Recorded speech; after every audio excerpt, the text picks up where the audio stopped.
Heelz Wrestling Podcast, live from Bree Studios here in Garfield, New Jersey. I am Darth Messiah. I don't always finish stories, but when I do, I finish them on your mother's face because she asked me to.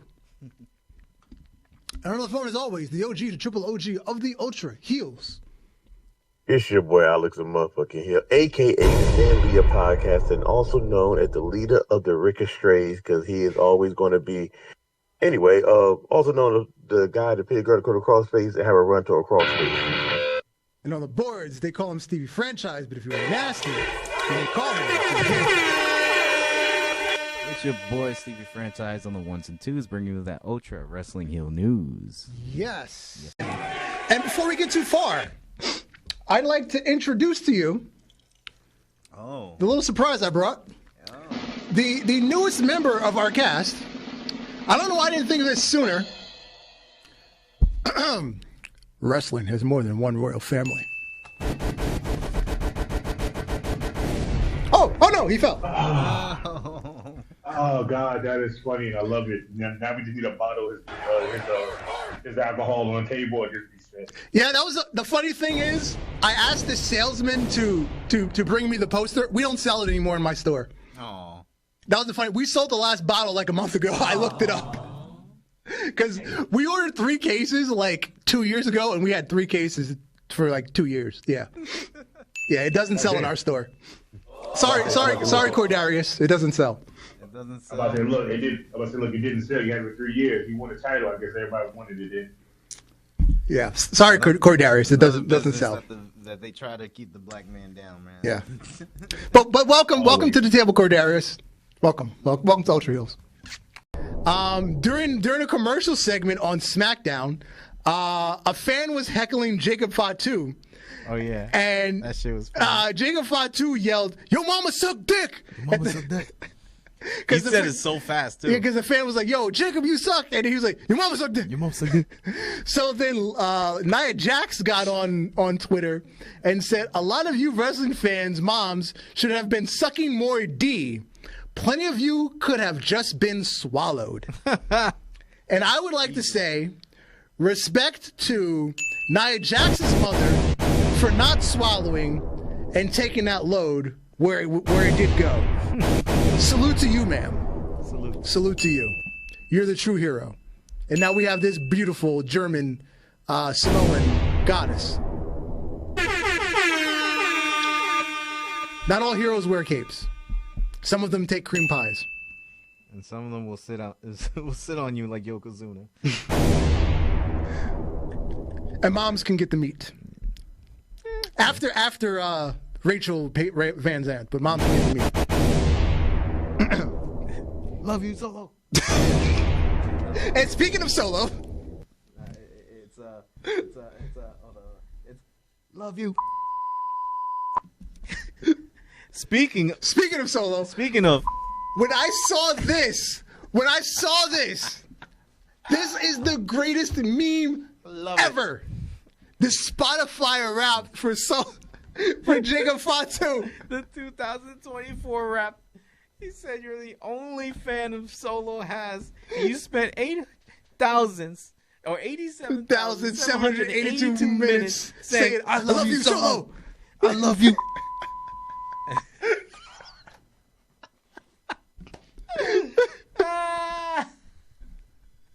This is the greatest meme. Love it. Oh man. All right, next week, people gotta remind me though. Next week we're putting that sound bit in. I love you, Solo. I love you, Solo. We're gonna do Solo and the censored version. I love you. I love you. Oh my God. Cut the music. We're not doing intros today. I'm Darth Messiah. Alex the Heelz on the phone. Stevie Franchise on the boards. Yep. And today, live in the flesh.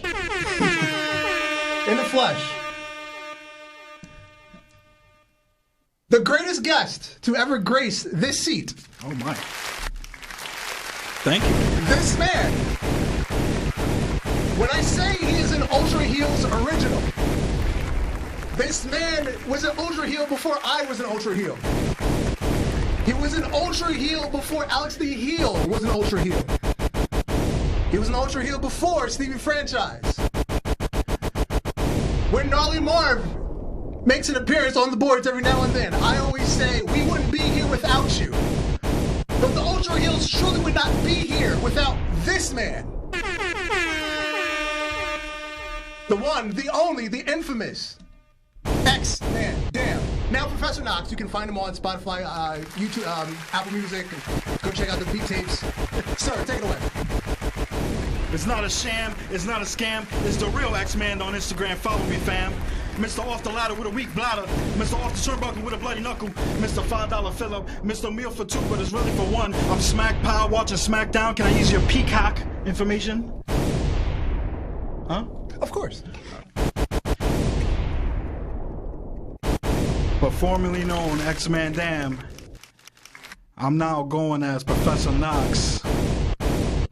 I make music now. I make beats. You can catch me on Instagram at Powerhouse Knox.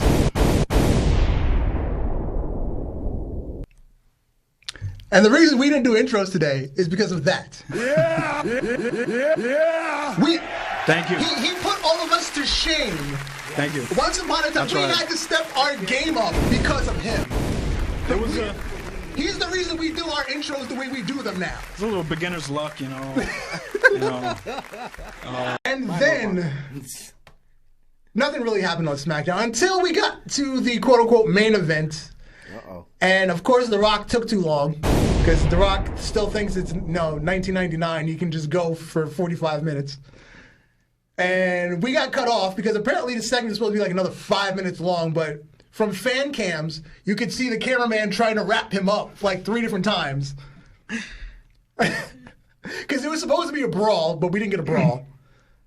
One, you don't tell The Rock what to do. The Rock tell you what to do. Because he sits on the board. He is their boss. All right, Rock, hurry up and get smacked. But the slap back. The slap back. Cody Rhodes It was all slapped The Rock across Cody the face. Rhodes' fault. He was too scared to slap The Rock. He had to have like 2 weeks just to slap him back. Hey man, I just want you to know that picture y'all got of him getting slapped is a great photo for a t-shirt. It could be a meme. It's a meme photo. Yo, did y'all see The Rock's Instagram when he was going through like all his like shirts with the graphic designs on it, and he scrolled past one, and it's the Will Smith and Chris Rock drawn, but it's him slapping Cody. Yes. He goes, he thinks, oh, yeah, look at me slapping that crybaby ass. I was like, first of all, where's that shirt at? How can I buy it? Oh, it's on the website now. Oh wow. Because I know, that was and like I'm the getting launch paid to tomorrow it. night, so look, I get paid tomorrow night, so you know I'm getting that in the extra large. Yeah. I saw the one with Farrell. Oh yeah, he called. What he he was in he's a tank. He said he's and going his to rock stupid Farrell. dog fat. Your goofy ass dog Farrell. Yo, I was like, one day the Farrell is just gonna come out the ring in WrestleMania and just bite The Rock in the ass. Yo, how the fuck is this dog catching strays? Yo, he's catching strays for 2 whole weeks, bro. I want a Farrell response, bro. He's like, get my dog's name out your mouth. Slap. Yo, too bad. He should have said something about Brandy, so Brandy could have came in and slapped him. Mm-hmm. That's what should have happened. Randy would have literally popped off on him. Oh, Just I'm like about to say, how that'd did Jay. been terrifying. Because Look, that'd been she would terrifying. have. That'd been terrifying because she would have slapped him. That means Nia would have came out. man, I'm tired of Brandy. Because she would have showed up like when Jay Cargill debuted. Who told you this was open mic night, bitch? And I think that was it. After that, she was gone. No. She was there for like another month. Well, yeah, because that's when she got pregnant. That was I it. would love Yeah. that though. Like, she fucking spaz off on The Rock. Who told you this was open mic night, bitch? But during The Rock's promo, he credited Dustin Rhodes, aka Gold Dust. He said, "Your brother, Hall of Famer, future Hall of Famer." And then he went on to insult Cody. He says, "You were born 20 years later. That means you were a mistake." I like Cody's sister because she got to Twitter immediately. She was like, me and Cody only got a 3-year difference. Yes, The Rock forgot the fourth sibling because there's 4 of them. Dustin has a sister with the same mother, and then Cody has a sister with the same mother, and the sister that was born from the same mother as Cody, they're only 3 years apart. Cody is the youngest, but the sister's like 3 years older, and then Dustin and the other sister are both like 20-something years older. Hey man, The Rock speaks facts. That's all we know. That's all we care about. There's another 20-year difference there. Yeah. Well. Yeah, her name is Teal. And then Amanda Huber, which is Brody Lee's wife, she jumped in. Talk about an age gap when your own daughters are almost 20 years apart. That's a weird choice. That's true. Oh, sorry. Whoa. Yeah, because Ava Rain she's what, 23, 24? And then the daughters he's got at home now, they're like 4 or 5. Yeah. Yeah. What a weird choice it is a weird choice of words that he that he did speculate there. It is because I didn't get it, and I feel like at that night he deserved to be slapped. Oh, for real. I love The Rock, but I think he deserved to be slapped that night. But yeah, but again, the Rock is he's just bringing home the bacon right now. Are we getting a little bit too much of The Rock? A little, but you know, it's like he lost his other jobs. Yo. Well, he kind of did. Burn. He kind of did. Every if you really think about it, everything he's done has failed, or they don't want him back. Yeah, true. He's not allowed back in DC. The fans of Fast and Furious don't want him back. The producers want him back. The Young Rock got canceled. Mm-hmm. Zoa, I just saw a commercial today, but nobody's fucking buying that shit. He just sold the XFL. Well, he merged it. It merged with the USFL. XFL because he knows that wasn't gonna. Yeah, because it was gonna fail again, so they merged it. His energy drink is getting. Yeah, that's Zoa. Right? Something like that. I said, I saw a commercial today, but nobody's drinking that shit. I don't know how it's staying alive. Terramana's the only thing that's really doing anything. Yeah. What happened to the man that could do no wrong? He does a lot of wrong. He does a lot wrong, just like Hulk Hogan. I hope Cena is not in the same boat, but he might. We're not talking about Cena being naked on the Oscars. That's not for anybody that came. It's not in the lineup tonight. Like, did you know that we could? It's not in the lineup. We're not talking. This is all I'm going to talk. I'm saying it. It's not. We're not, because that was his initiation. That's what that was. That was his initiation to the Hollywood world. Like they said, you see what happened to The Rock? You better get your clothes off. That's what he got initiated. That's all that was. And we're going to leave it at that. Moving on. We're gathered here today to celebrate the life and times of All Elite Wrestling. Born in 2019 out of the success of the crowdfunded All In show put together by Cody Reynolds, Tyson Smith, and Matthew and Nicholas Massey. Financed by longtime wrestling fan and message board blogger Anthony Khan, who would become the company's CEO, general manager, and head of creative. AEW quickly made a massive impact on the professional wrestling industry, established as a wrestling revolution to showcase the next generation of stars led by the stars of today. All Elite reached its highest heights when Phil Brooks returned to the ring after 7 years away. Like a certain orange politician looking to make America great again, Brooks brought out everyone's true colors for good and for bad. The goodwill that had been built up with a portion of the audience began to diminish as Brooks was slandered and antagonized by the associates of the executive vice presidents on multiple occasions. As times got tough and every metric showed that the interest in the product was on the downslide, the owner would time and time again would deny any of these issues and would state, "We are in our greatest run of shows ever." AEW breathed its last breath on April 10th as the Massey brothers presented backstage footage from All In 2023 for their own self-absorptive reasons. What once was an exciting new wrestling promotion with something for everyone has devolved into children making me old and tired. Ashes to ashes, dust to dust. Tell me when I'm telling lies. We now return to our regularly scheduled programming. All right, let's talk about it. Matthew and Nicholas Jackson. They sat in front of a little screen, and they presented a certain video. By the way, poorly edited. Look how they're presenting this video, bro. Well, before we actually get to the video, I'm going to talk about the justification for the video. Because they attempted to take the reasoning for showing this video. They tried to tie it into storyline. They tried to justify it as we as EVPs, it interrupted us being talent. It interrupted, we didn't have time to prepare for our match. We didn't have time to pray. It interrupted our routine. We had to step away from being talent. We had to step into our executive role, and we couldn't prepare for our match, and we ended up losing to FTR. We lost because their friend decided to try to make the night about himself. Well, go, JK. Go, JK. You can say what you're going to say first, but what I'm going to say is short and sweet. Oh, you go ahead. I got no words for that. Oh, okay.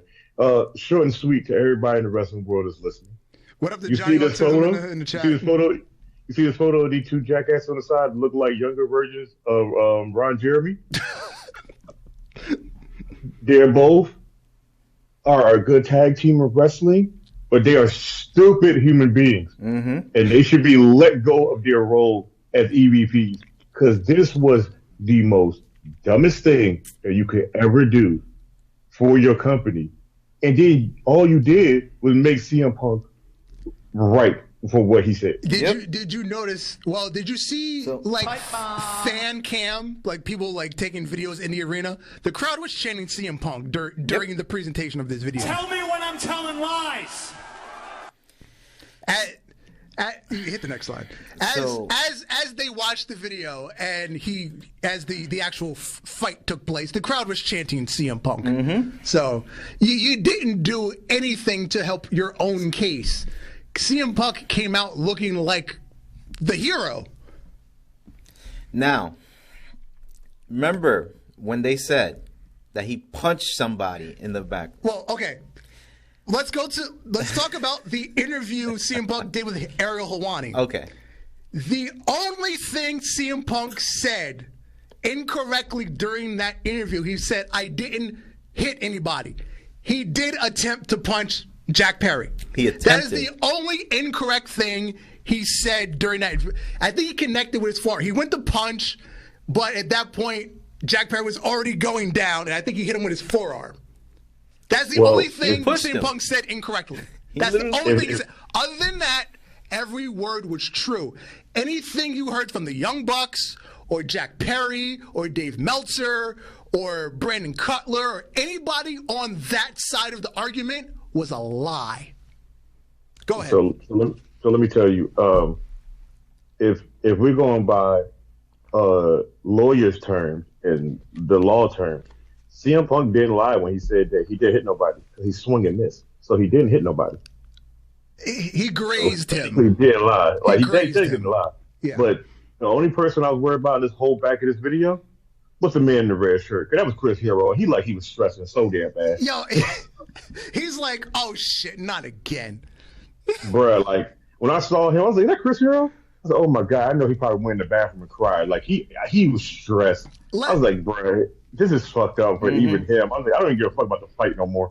Let me say, Jack Perry should send Samoa Joe a birthday gift, a Christmas gift, fucking Easter candy, because if it wasn't for Samoa Joe pulling him out of that fight, CM Punk would have whooped his ass. Oh, he would have. He would have. Clearly. Because there was no self-defense. No. If Samoa Joe had now. stepped in and pulled him off or whatever he said, or told CM Punk to chill the fuck out, he would have really got his ass whooped. Because nobody else was... He's lucky he got a chokehold. Or when Jerry Lynn ran in, or when Paul Turner ran in, it was Samoa Joe was the one that got in there and actually broke it up. He was lucky he just got a chokehold. For real. He was lucky. Listen to this. Jack Perry should just go ahead and get him the Diddy treatment. Go ahead and let Samoa Joe just have some treats because he saved his ass from getting beat the fuck up. Word. Also, a side note, that'd have been the first fight that CM Punk won on camera that was been a legitimate fight. So it'd have been 2 wins that night. But the point of this video was, to be honest, really stupid. Not even tying to storyline. Like, y'all could have spoke about this and kept it moving. Y'all just proved that CM Punk, basically, his hoodie said what it said. Tell me when I'm telling lies. And the last Tell me when I'm telling lies. The last 5 seconds of the video, after Samoa Joe pulls Jack Perry away, and then Paul Turner and Chris Hero, all of them step in with CM Punk and Malachi Black. He was there. They all stepped in, and CM Punk turns to where the little screen is, and he's yelling at Tony Khan. I guess that's where he says, "You're a fucking clown. I quit." They drag him off back to his locker room, and he says he quit. He didn't want to have that match. So at that point, this is where he tells the story. Samoa Joe goes into his locker room, says, "Come on, let's have this match. Let's do our shit." They go out. He has the match. If you remember, after the match, he's got the belt on his shoulder. He puts his one up and he walks out. At that point, he knew he wasn't fucking coming back. Mm-hmm. But they turn it into, he got fired, because Tony Khan said it. Well, legally he was fired, but he just knew he wasn't fucking coming back. Whether he quit or he knew he wasn't fucking coming back. Now, did you guys catch an interview with Kenny Omega saying that he is the worst EVP? And he admitted It's the smartest thing. It's the smartest thing he said in a long time. He's one of the smart ones, and I knew it. I was like, you know what? He admitted his mistakes. Not like these two ass clowns. I've never completely blamed Kenny Omega for any of the problems. I didn't blame anything for Kenny. If you go back to the brawl out, he wasn't actually involved in the fight. Yeah. He grabbed Larry. That was his whole involvement in the fight. He grabbed Larry to get Larry out the way so nobody stepped on him. He if anything, he helped CM Punk, his dog, pretty much. So, yeah. I mean, I'll never blame Kenny Omega for it. I just blame him for having shitty friends. That's pretty much what it is. Johnny in the chat says, "Do anybody here agree with me? AEW won't last more than 4 years. If the shows are still boring every single week, go back to 2019. AEW stop taking shots at W." Here's the thing: AEW will last as long as Tony Khan wants to spend money. Yep. He has an endless supply of money from his father. Now, the issue is, will it be on television? Is there any network that wants to put this crap on their television, on their station? That's the question. It will last as long as Tony Khan wants to spend money. Mm-hmm. And CM Punk said that in the interview with Ariel Helwani. It will last as Tony Khan wants to spend money, as long as he still wants to play with his toys.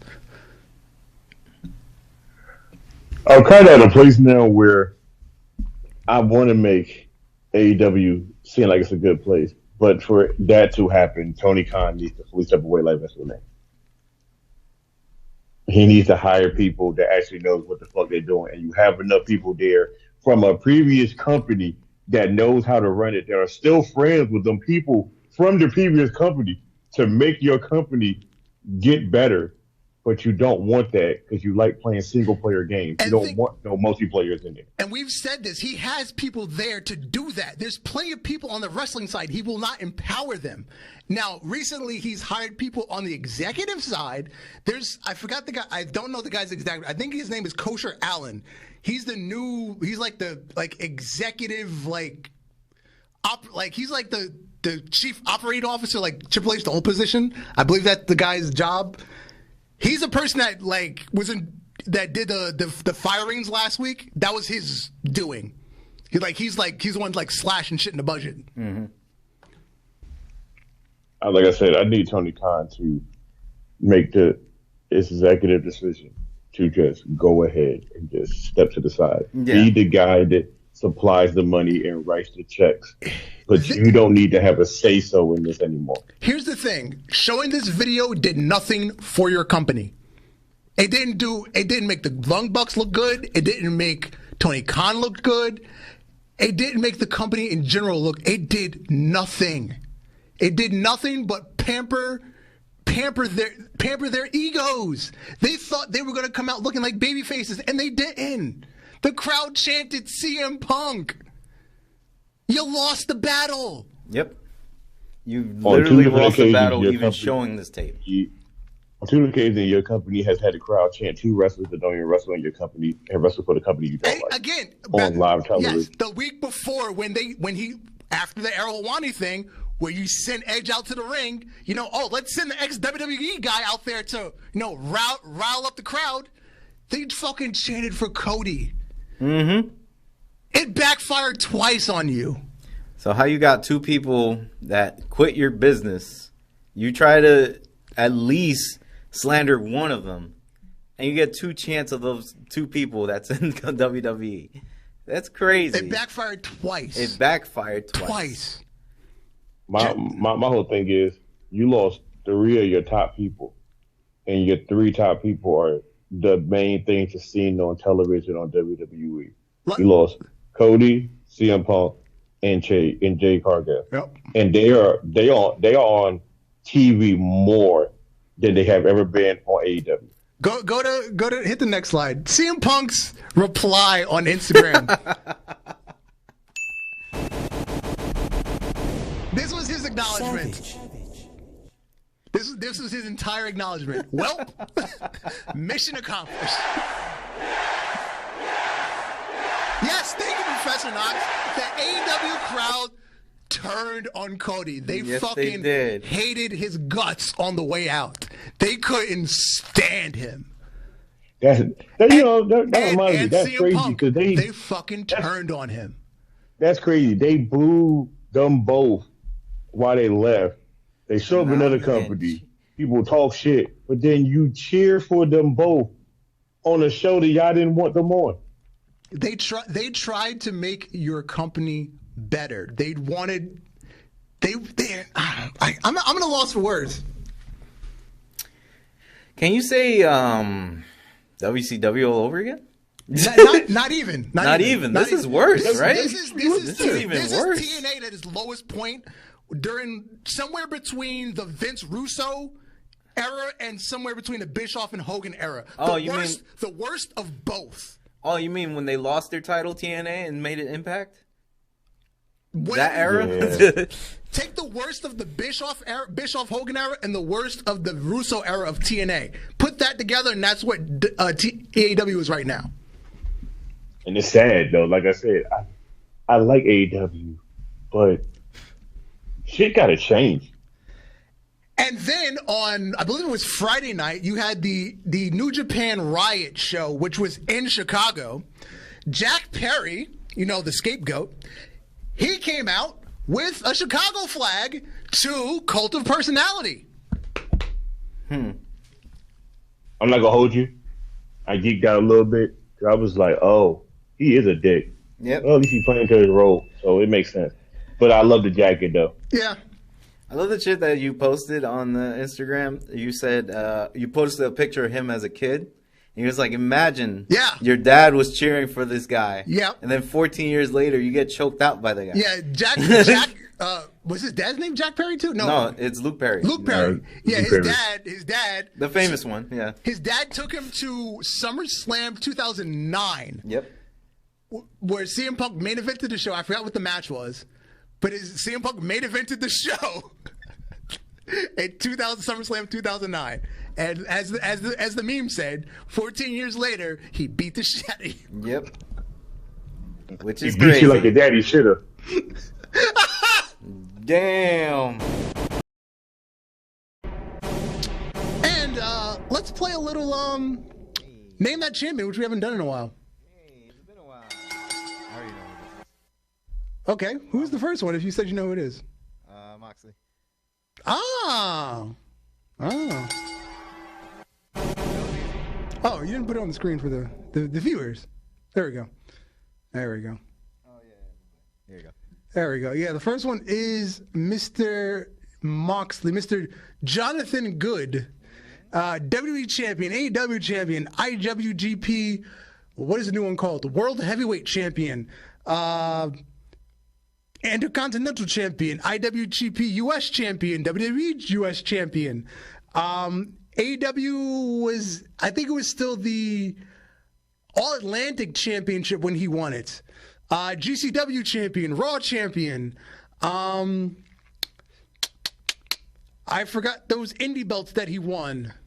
Money in the Bank winner. So yeah, that one is definitely. Oh, are those are PWG titles, right? PWG, on the left, yeah. PWG on the left. Mm-hmm. Yeah. He was tag team champions with the Shield. He was GCW champion. Yep. You know, he's Money in the Bank winner, of course. Yeah. So yeah, that is definitely Moxley. And now the next one. All right. I didn't see the next one, so Let's see if somebody in the chat can get the next one before you blurt it out. No. I mean, you gave me the option, so I was like, all right, cool. The next one. This is going to be an interesting one because it's a lot of Japan and Mexican belts. This one's a hard one. Yeah. The only American one is the Ring of Honor belt. Yeah. And that's an old Ring of Honor belt, so can anybody even recognize what it is? So, chat, what do you think it is? So we've got 4 never open weight championships. We've got 4 never open weight 6-man tag team championships. We've got, what is that? 1, 2, 3, 4, 5. We've got 7 IWGP heavyweight tag team championships. We've got 2, which freaking CMLL belt? I believe that's their middleweight belt. I don't remember the exact Spanish name for it, but I believe it's their middleweight belt. And that's the Ring of Honor. That's one of the old Ring of Honor tag belts. And I don't know the middle left belt. I did not look that one up. When my name come up, respect it. No, that is not Kenny Omega. Nah, Kenny got more belts than this.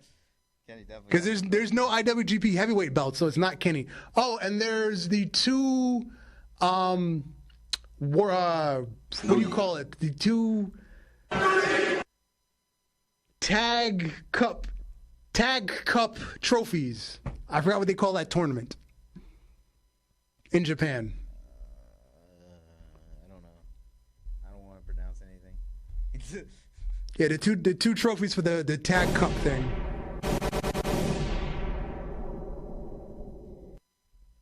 Anybody still didn't get it? I mean, yeah, Israel's right. CML has like 25 belts, but I believe it equates to their middleweight belt. I just don't know the Spanish name for it because I'm not Hispanic. I can't remember all the words that come out that make middleweight.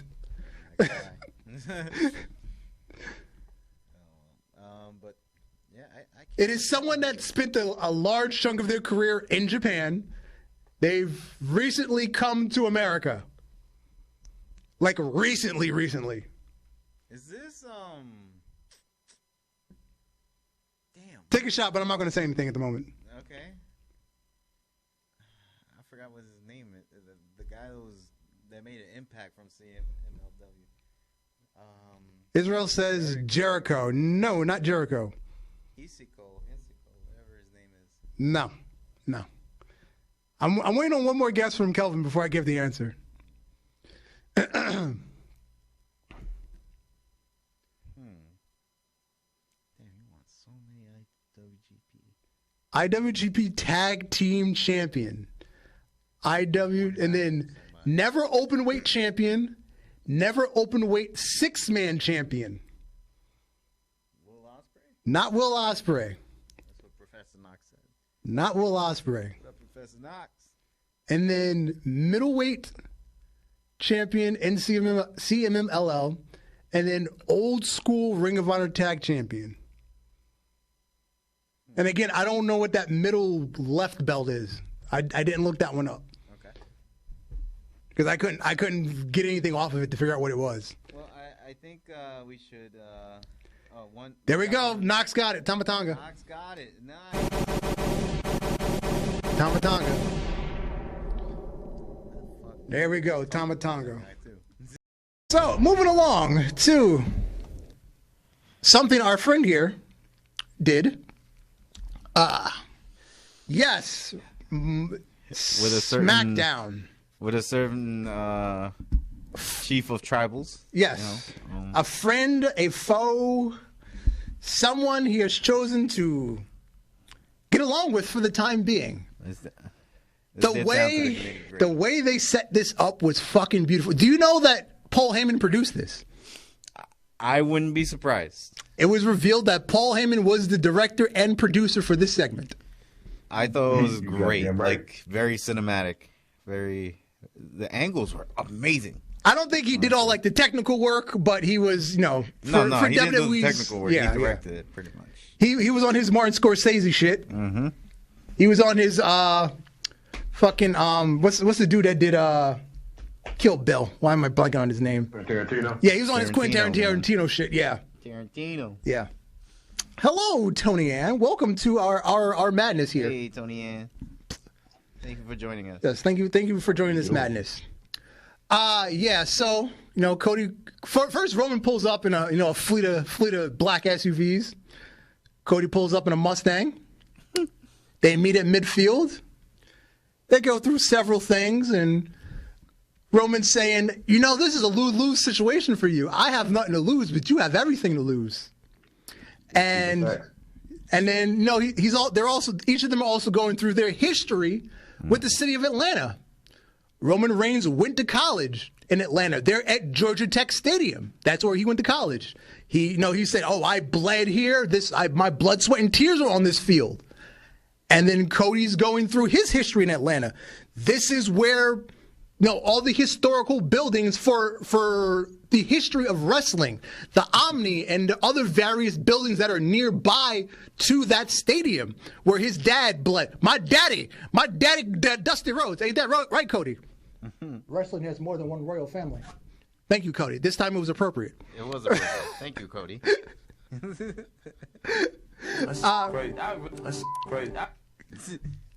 Yeah, so they were going through their history in the city of Atlanta together. So, but the ending.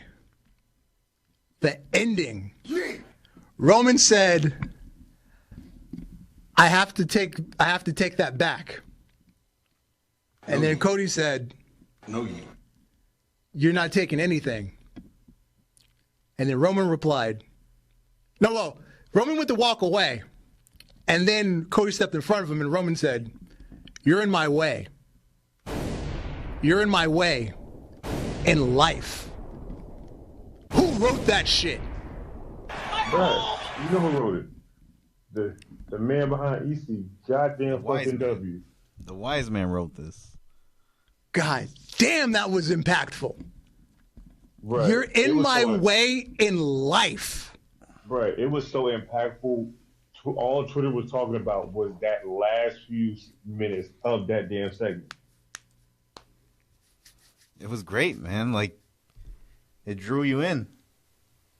It's like you're still writing a freaking almost decade-long story right now. Like, like, was it like last summer when with the peak of the bloodline where they had all the titles? Yep. And well, last spring when they had all the titles, and going into WrestleMania 2 years ago now. And they did that interview, and Heyman said, "We're in the third inning," and I was like, "Nah, bullshit. There's no way. We're coming to the end of the bloodline story." You know what? This shit is still getting good. Yeah, word. It's getting better. This is the longest reigning story that is still interesting. Like, it's getting better. Hey, JK, you know what it remind me of? What? It remind me of Sabahapagante. How it's been going on so long. How it's been going on so long, and the story is still the same. You be like, bro, I remember that story when I was a child. They still going through that? Chacal. Man, Sabado Hyante, damn. They got the guy in the black robe and shit with the tube with the trumpet. Bro, I'm telling you, man. Let me tell you, if he shows up with WWE, I'm done with life. I'm just going to go ahead and retire from everything. Facts. This is definitely good storytelling here, man. I'm definitely more hooked than I was before. So you're in my way in life. In my way. Look, I was already hooked from the beginning. See where it was going to lie at. We got to the midpoint. We got to WrestleMania. After that, you got me fucked up. I'm with the bloodline all the way through. I don't give a fuck. They split up and don't never talk to each other again in real life. The bloodline is going to be, to me, the top faction in this era of WWE, because this lasted so long when nobody thought it was going to be this long of a story. And then we just keep getting more Samoans. At this point, SmackDown is going to be 85% Samoans. Yeah.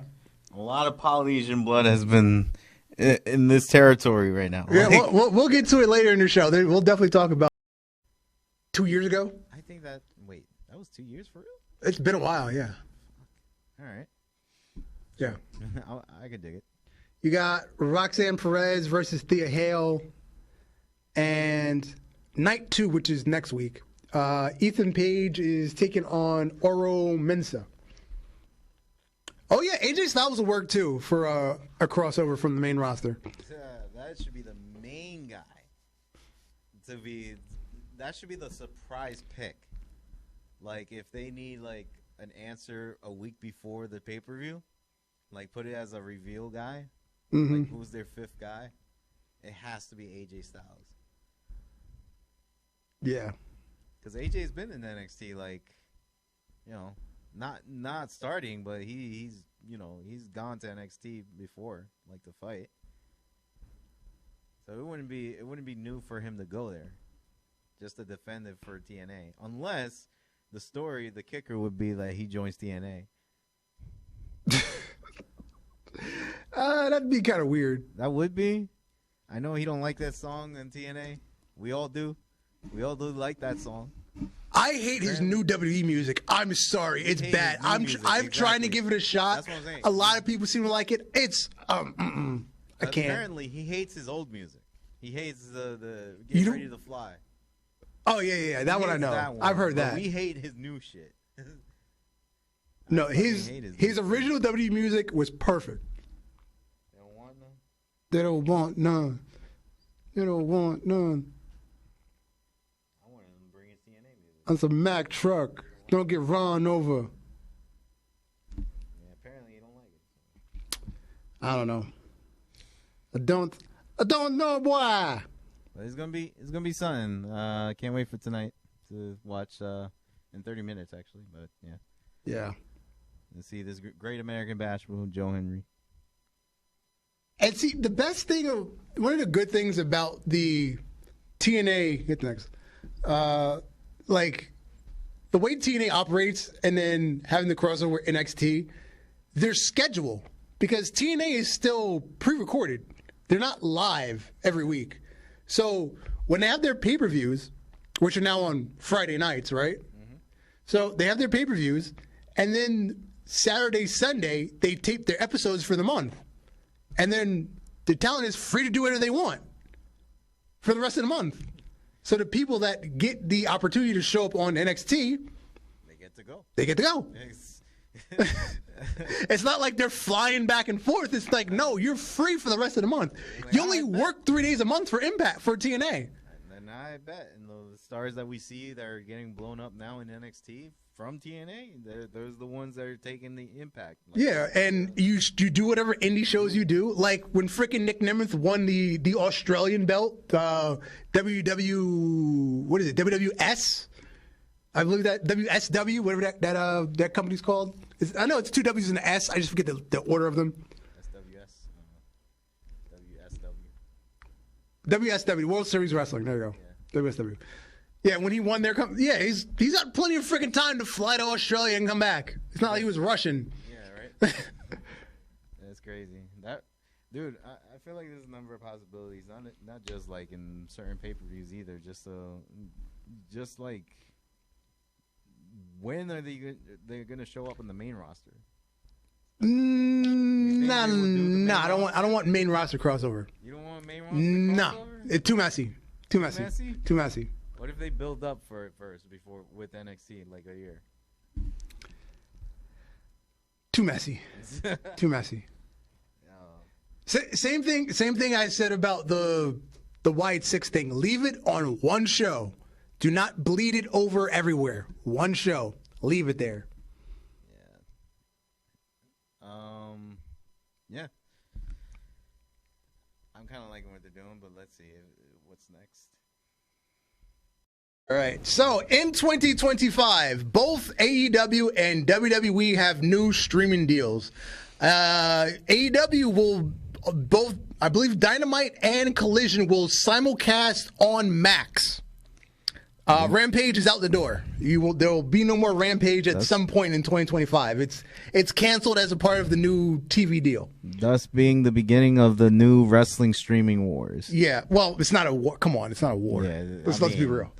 At some point, Rampage. At some point in 2025, Rampage is getting canceled. You're gonna have Dynamite and Collision simulcast on Max, and all the pay-per-views will be available on Max at no extra charge for now. Allegedly, at some point, they might start charging for the pay-per-views on Max. Allegedly. Ain't nobody trying to see that shit, Otis. Ain't nobody trying to see you, Otis. And Raw will be live on Netflix. Go back. Raw will be live on Netflix. Yep. And as Triple H said after the Mike Tyson, I don't care if this shit freezes. If there's 60 million people watching, good. Let the shit freeze. Hey, man. I ain't mad at him. That shit makes sense. That does make sense, though. That kind of happens already. most wrestling shows. Yeah. Hey, look. All I can say is I kind of like the Raw new little logo. It looks dope. It's like straight to the point. Yeah. Mm-hmm. Short and sweet. What the stage gonna look like? You know, they always gotta change when they go somewhere different. Yeah. Yeah. How's the atmosphere of what they could say now? What they could, Well, according to Nick Khan, nothing's going to change. We're not getting the excessive cursing. It's still going to be a PG product. So we're That's just crazy.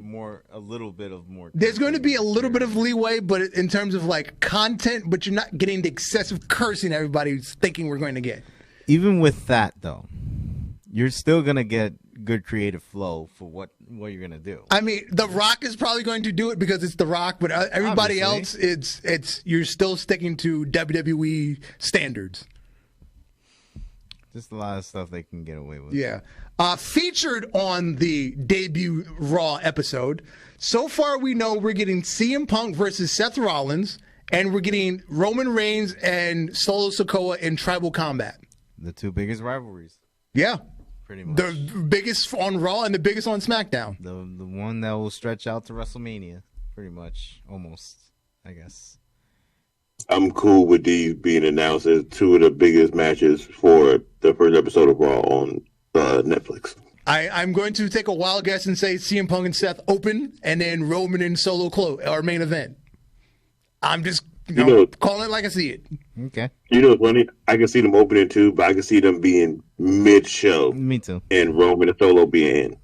I think Seth and Punk will be mid. No, I think you got to put them on first because you need something to keep people. No, not saying keep people, but I mean, is this going to be 3 hours or 2 hours? It's 3 hours. Okay, so and then SmackDown. SmackDown's going to 3 hours as well in January. So if you have a banger of a match that's like not promoted well, you would put that first.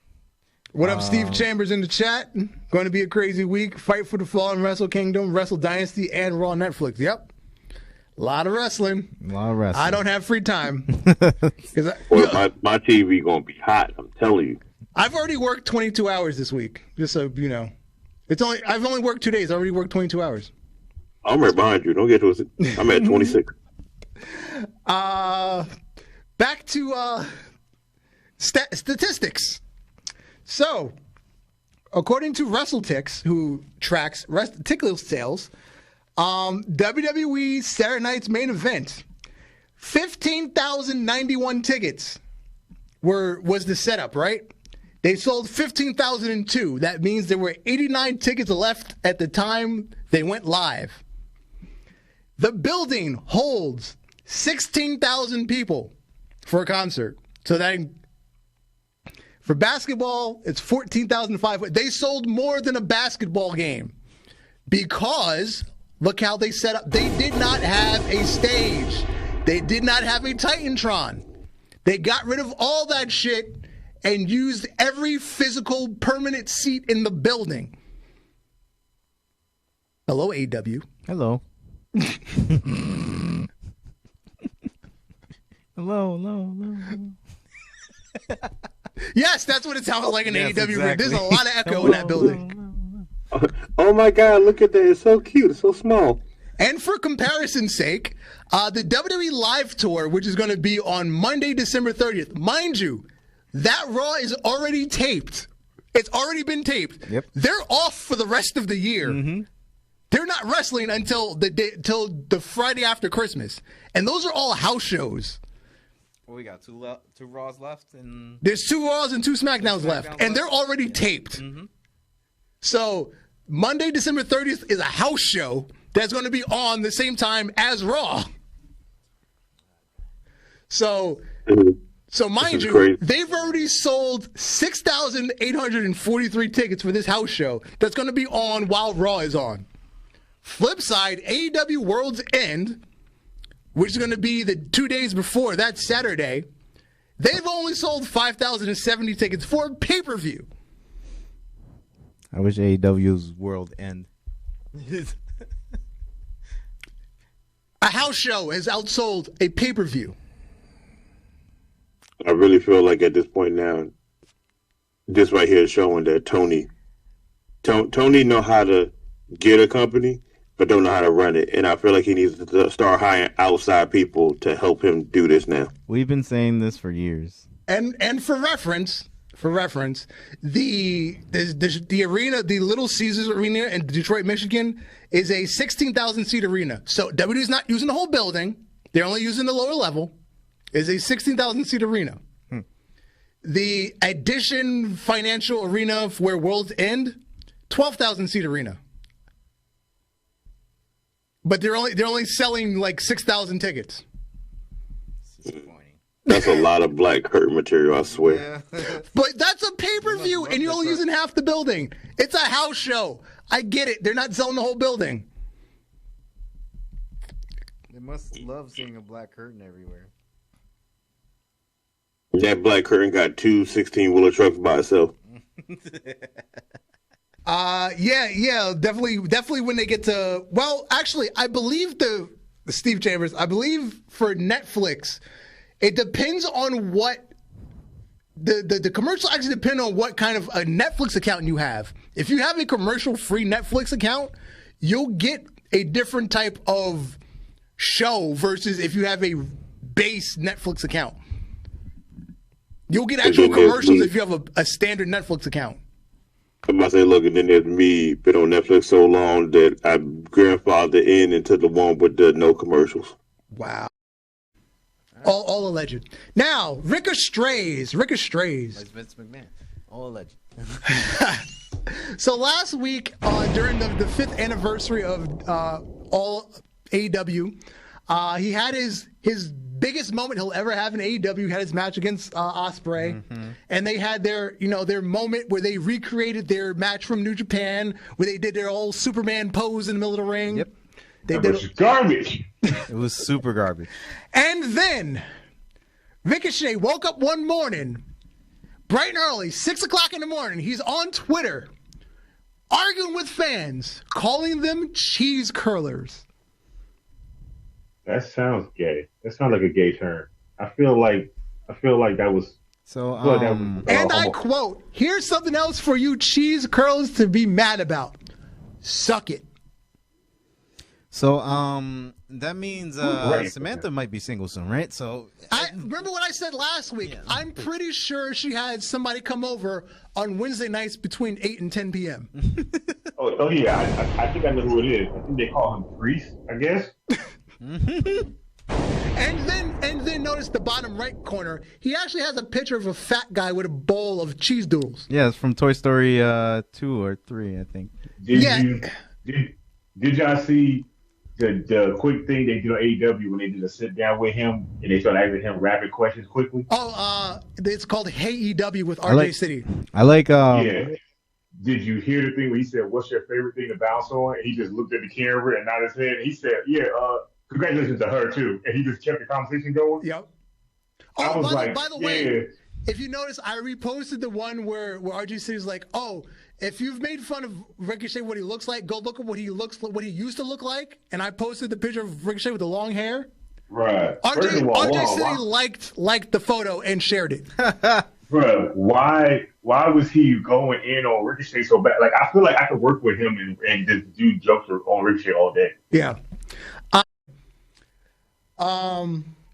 So, our Outside the Ropes Thanksgiving dishes. And before we even have this discussion, Okay. I put the picks in my order. So, there's your answer. Oh, okay, cool. What are yours? You know what?